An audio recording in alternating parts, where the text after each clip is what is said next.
परमेश्वर के दैनिक वचन। आरंभ में मानव जाति के सृजन के बाद इस्राएलियों ने परमेश्वर के कार्य के आधार के रूप में काम किया।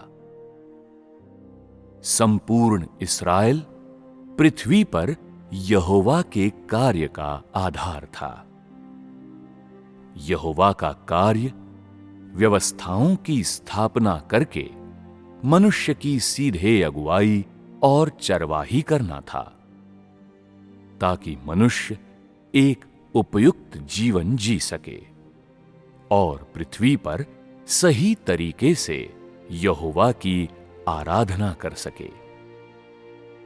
व्यवस्था के युग में परमेश्वर मनुष्य के द्वारा न तो देखा जा सकता था और न ही उसे छुआ जा सकता था, क्योंकि उसने उन लोगों का मार्गदर्शन किया जिन्हें शैतान ने सबसे पहले भ्रष्ट किया था। उन्हें शिक्षा दी, उनकी देखभाल की। उसके वचनों में केवल व्यवस्थाओं, विधानों और मानव व्यवहार के मानदंड थे। उनमें उन लोगों के लिए जीवन के सत्य नहीं थे। उसकी अगुवाई में इस्राएली शैतान द्वारा गहराई से भ्रष्ट नहीं किए गए थे। उसका व्यवस्था का कार्य उद्धार के कार्य में केवल पहला चरण था। उद्धार के कार्य का एकदम आरंभ और वास्तव में उसका मनुष्य के जीवन स्वभाव में होने वाले परिवर्तनों से कुछ लेना देना नहीं था। इसलिए उद्धार के कार्य के आरंभ में उसे इस्राएल में अपने कार्य के लिए देह धारण करने की कोई आवश्यकता नहीं थी। इसीलिए उसे एक माध्यम, एक उपकरण की आवश्यकता थी, जिसके जरिए मनुष्य के साथ संपर्क किया जा सकता। इस प्रकार सृजित प्राणियों के मध्य से यहोवा की ओर से बोलने और कार्य करने वाले लोग उठ खड़े हुए और इस तरह से मनुष्य के पुत्र और नबी मनुष्यों के मध्य कार्य करने के लिए आए। मनुष्य के पुत्रों ने यहोवा की ओर से मनुष्यों के मध्य कार्य किया। यहोवा द्वारा उन्हें मनुष्य के पुत्र कहे जाने का अर्थ है कि ऐसे लोग यहोवा की ओर से व्यवस्था निर्धारित करते हैं। वे लोग इस्राएलियों के बीच याजक भी थे, ऐसे याजक जिनका यहोवा द्वारा ध्यान रखा जाता था और जिनकी रक्षा की जाती थी, जिनमें यहोवा का आत्मा कार्य करता था। वे लोगों के मध्य अगुआ थे और सीधे यहोवा की सेवा करते थे। दूसरी ओर नबी सभी देशों और सभी कबीलों के लोगों के साथ यहोवा की ओर से बोलने का कार्य करते थे। उन्होंने यहोवा के कार्य की भविष्यवाणी भी की। चाहे वे मनुष्य के पुत्र हों या नबी, सभी को स्वयं यहोवा के आत्मा द्वारा ऊपर उठाया गया था और उनमें यहोवा का कार्य था। लोगों के मध्य ये वे लोग थे जो सीधे यहोवा का प्रतिनिधित्व करते थे। उन्होंने अपना कार्य केवल इसलिए किया क्योंकि उन्हें यहोवा ने ऊपर उठाया था, इसलिए नहीं कि वे ऐसे देह थे जिनमें स्वयं पवित्र आत्मा ने देह धारण किया था। इसलिए हालांकि वे परमेश्वर की ओर से बोलने और कार्य करने में एक समान थे, फिर भी व्यवस्था के युग में वे मनुष्य के पुत्र और नबी देहधारी परमेश्वर का देह नहीं थे। अनुग्रह के युग और अंतिम चरण में परमेश्वर का कार्य ठीक विपरीत था, क्योंकि मनुष्य के उद्धार और न्याय का कार्य दोनों स्वयं देहधारी परमेश्वर द्वारा किए गए थे। इसलिए उसकी ओर से कार्य करने के लिए नबियों और मनुष्य के पुत्रों को फिर से ऊपर उठाने की आवश्यकता नहीं थी। मनुष्य की नजरों में उनके कार्य के सार और पद्धति में कोई महत्वपूर्ण अंतर नहीं है। इसी कारण से लोग लगातार नबियों एवं मनुष्य के पुत्रों के कार्यों को देहधारी परमेश्वर के कार्य समझ रहे हैं। देहधारी परमेश्वर का रंग रूप मूल रूप से वैसा ही था जैसा कि नबियों और मनुष्य के पुत्रों का था। देहधारी परमेश्वर तो नबियों की अपेक्षा और भी अधिक साधारण एवं अधिक वास्तविक था। इसलिए मनुष्य उनके मध्य अंतर करने में अक्षम है।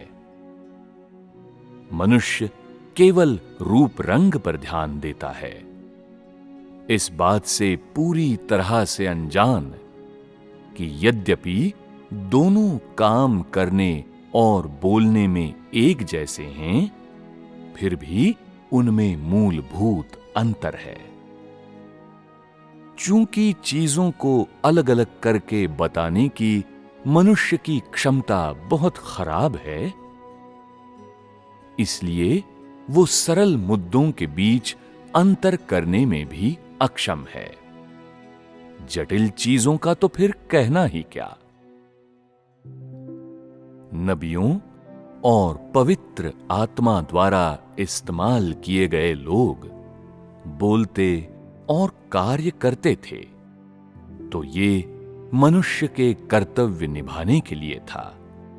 ये एक सृजित प्राणी का कार्य करने के लिए था, जिसे मनुष्य को करना चाहिए। किंतु देहधारी परमेश्वर के वचन और कार्य उसकी सेवकाई करने के लिए थे। यद्यपि उसका बाहरी स्वरूप एक सृजित प्राणी का था, किंतु उसका काम अपना कार्य करने के लिए नहीं, बल्कि अपनी सेवकाई करने के लिए था। कर्तव्य शब्द सृजित प्राणियों के संबंध में इस्तेमाल किया जाता है, जबकि सेवकाई देहधारी परमेश्वर के देह के संबंध में। इन दोनों के बीच एक अनिवार्य अंतर है। इन दोनों की अदला बदली नहीं की जा सकती। मनुष्य का कार्य केवल अपना कर्तव्य निभाना है, जबकि परमेश्वर का कार्य अपनी सेवकाई का प्रबंधन करना और उसे कार्यान्वित करना है। इसलिए यद्यपि कई प्रेरित पवित्र आत्मा द्वारा इस्तेमाल किए गए और कई नबी उसके साथ थे, किंतु फिर भी उनका कार्य और उनके वचन केवल सृजित प्राणियों के रूप में अपना कर्तव्य निभाने के लिए थे। हो सकता है उनकी भविष्यवाणियां देहधारी परमेश्वर द्वारा कहे गए जीवन के मार्ग से बढ़कर रही हों, और उनकी मानवता देहधारी परमेश्वर की मानवता का अतिक्रमण करती हो। पर फिर भी वे अपना कर्तव्य ही निभा रहे थे, सेवकाई पूरी नहीं कर रहे थे। मनुष्य का कर्तव्य उसके कार्य को संदर्भित करता है। मनुष्य के लिए केवल यही प्राप्य है, जबकि देहधारी परमेश्वर द्वारा की जाने वाली सेवकाई उसके प्रबंधन से संबंधित है और ये मनुष्य द्वारा अप्राप्य है। चाहे देहधारी परमेश्वर बोले, कार्य करे या चमत्कार करे, वो अपने प्रबंधन के अंतर्गत महान कार्य कर रहा है। इस प्रकार का कार्य उसके बदले मनुष्य नहीं कर सकता। मनुष्य का कार्य केवल सृजित प्राणी के रूप में परमेश्वर के प्रबंधन के कार्य के किसी दिए गए चरण में केवल अपना कर्तव्य पूरा करना है। परमेश्वर के प्रबंधन के बिना, अर्थात यदि देहधारी परमेश्वर की सेवकाई खो जाती है, तो सृजित प्राणी का कर्तव्य भी खो जाएगा। अपनी सेवकाई करने में परमेश्वर का कार्य मनुष्य का प्रबंधन करना है, जबकि मनुष्य द्वारा अपने कर्तव्य की पूर्ति सृष्टा की मांगे पूरी करने के लिए अपने दायित्वों की पूर्ति है और उसे किसी भी तरह से अपनी सेवकाई करना नहीं माना जा सकता।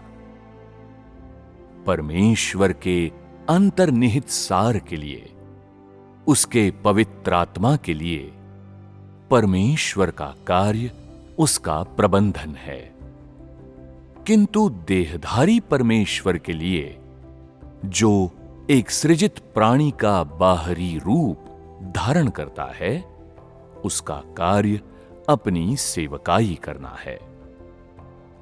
वो जो कुछ भी कार्य करता है, अपनी सेवकाई करने के लिए करता है, और मनुष्य जो अधिकतम कर सकता है, वो है उसके प्रबंधन के क्षेत्र के भीतर और उसकी अगुवाई के अधीन अपना सर्वश्रेष्ठ देना।